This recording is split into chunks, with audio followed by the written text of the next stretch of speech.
This was such a bizarre interview between William Shatner and Bill Maher. It actually watched a lot like William Shatner was interviewing Bill Maher.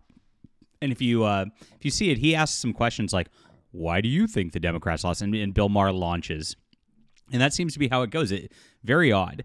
And at first, I couldn't tell whether he was trolling or not, or if he's just being sarcastic or being devil's advocate. And I still kind of can't tell. You'll have to kind of let me know what you think about this afterwards. But he said some very weird things, and because it was couched with other weird things that were clearly not sarcastic, I kind of think he's being serious, and very sad and very weird. But this is par for the course of what we've seen of Star Trek actors. We covered Anson Mount this weekend on the video. If you didn't see that, go check that out. And in an article with his total meltdown. That's the new Captain Pike in Strange New Worlds. But I kind of expected Shatner to kind of stay out of this and be better, as it will be, especially as he brags about how he's not political. But he got very, very political on the Bill Maher show. We wrote this up on our Fandom Pulse article. You can go see the entire article in that link in the description below. You can hit the like and subscribe button here. Thank you, guys. I'm a big Star Trek fan, and I'm kind of disappointed with just how insane leftist it's gone in recent years. So I'm not going to cede the space. That's not what I do. I'm just going to keep calling it out as I see it. But basically, I'm writing my own at this point, since I can't get what I want there. This is my trilogy. It starts here, the Orician War. And this is for fans of Deep Space Nine, the Dominion War, and all the like. If you enjoyed that, this is a great spot to start with my works.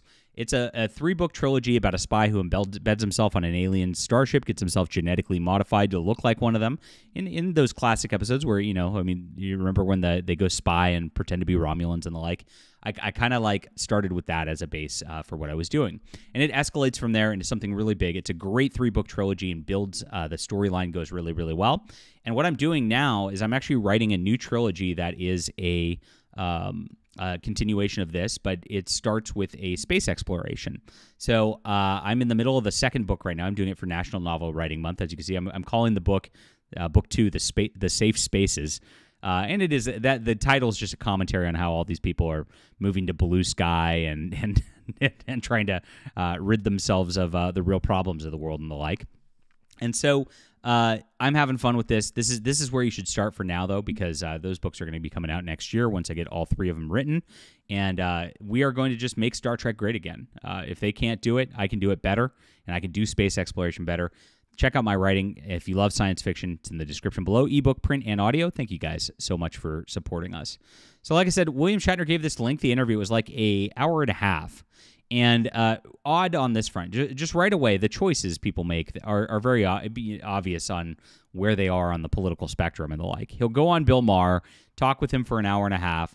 But if you look at William Shatner's bio, it says in all caps, no podcasts. And he was kind of ranting about 3-hour podcasts on how it would waste his time. And I'm like, okay, so you're obviously talking about how you would never go on Joe Rogan, but you're on with Bill Maher, wasting your time. But, honestly, I'd rather see you on with Joe Rogan. So why would you do this? Except for to virtue signal that Joe Rogan's a bad person now because he had Donald Trump on. That seems to, and once you start to think about that, you go, okay, so his choice right there is clear that William Shatner's part of the liberal establishment, and he is definitely signaling who's a good person to be on the show and who's a bad person to be on the show, which is such a bummer. This is how liberals act. And they do just blacklist anybody who's conservative or even moderate to conservative. Joe Rogan, I don't know if he's conservative really, but they do, because that's just how the left is at this point. It's all about the communist gulags. So he said a couple of weird things here in reference to the election, and it opens up in the first 15, 20 minutes of this show. And he said this. He talked about it because Bill Maher was talking about the election immediately. And Shatner pivots it to a weird, serious topic immediately, saying, the thing that worries me the most is global warming. I'll try to do my Shatner voice. You can't lose 4 years in global warming. We're seeing the storms now, but once in 1,000-year storms are now hitting every other year. So let me know how I did on that. Thanks.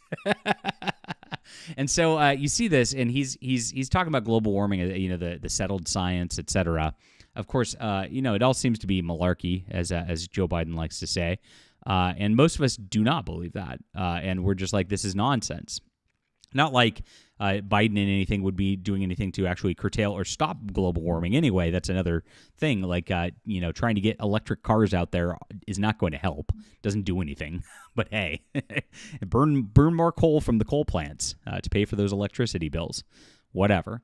But these people are insane. And that clearly couched it as Shatner is on the leftist establishment because he cares about that. Now, Bill Maher says Shatner's beyond politics, and Shatner says, I hope so.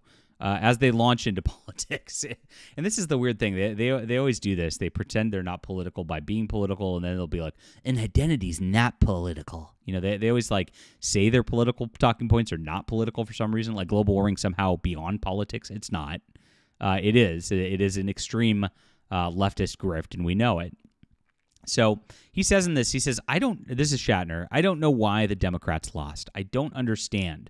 Inflation's prices have come down. The economy is good. Let's just stop on this. Inflation's been a nightmare, and our grocery bills have not come down.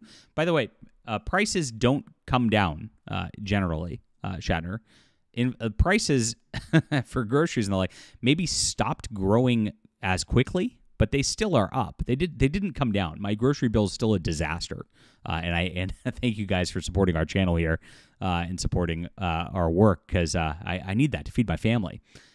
So the economy's not been good. People are getting laid off in a lot of industries. There's been a propped up sort of big tech boom, like built by kind of meme stocks like Nvidia. But for the most part, it's very, very tough out there, and it's been very, very tough to get anything going. Housing prices are through the roof. I don't know what world you live. Well, I guess I do know. He's a multi-gorillionaire in Hollywood who doesn't even know what his grocery bills are. That's why he says this, right?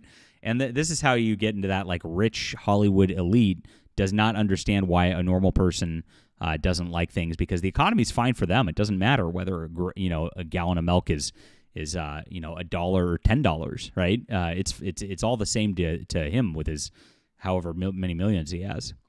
I don't know why they voted against her, against the party. And you can see this right here. This is where it gets into weird commie talk, right? Why would you vote against the party? If you're against the party, you are off to the gulag, right? And this is how these people think. You have to be with the party. Yeah, the party is all. The party is life. I mean, it sounds really, really kind of China-y, doesn't it? Very odd. But Shatner is a Canadian. They're basically commies up there. Kind of makes sense. Not beyond politics at all, though, is he? Eventually, he gets into a bizarre question. He says, why isn't she a great candidate, referring to Kamala Harris? She combined several trends of thought here. Black, a woman. Wait, what? So you see, this is the qualification. And this is where I thought he was joking. Like, when I first saw the clip, I only heard this part, and I was like, wow, maybe he's being sarcastic. Because Bill Maher cuts him off saying that's not a candidate, that's identity politics. And Shatner says he goes on to say identity politics is a part of all this.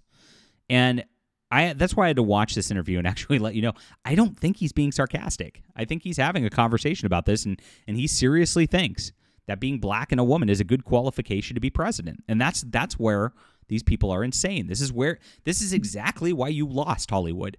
That's insanity. That is racism. It is sexism, because if a white man can't be a good candidate, that is discrimination. Isn't that everything you stand against? It's crazy, but it is crazy. So this gets kind of weird as they transition. They talk about Latinos voting for Trump. He asks why, prompting Bill Maher to give his analysis as if he's being devil's advocate. But then later, he admitted she failed the first time when he was talking about her being anointed by the Democrat. It's very, very odd. But he transitions it back to global warming again, saying that there's going to be millions of people dislocated because they can't live in their countries and they're going to have to come into America. Very, very bizarre again. It's like these people never actually self-reflect and they just go off on this stuff. And this is I put into the article a couple points where he says he's not political. Somebody said, you have a rule, no politics. On this platform, politics will be a hot topic. Are you sure? For Blue Sky. And then had a troll on Blue Sky tell me Blue Sky was political and maybe I shouldn't be there. Blue Sky is extremely political. The entire point is to politically migrate everybody away from Twitter because they're mad at Elon for supporting Trump. That's the whole reason it exists.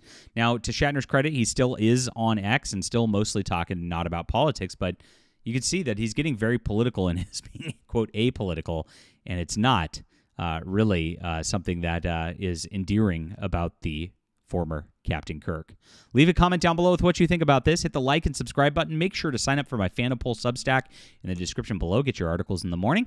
And, of course, grab my books. If you love Star Trek, if you love the Strange New Worlds, the adventure, this is for you guys. I'm writing for you, and I hope you'll enjoy it. It's on ebook, print, and audio, and thank you for supporting.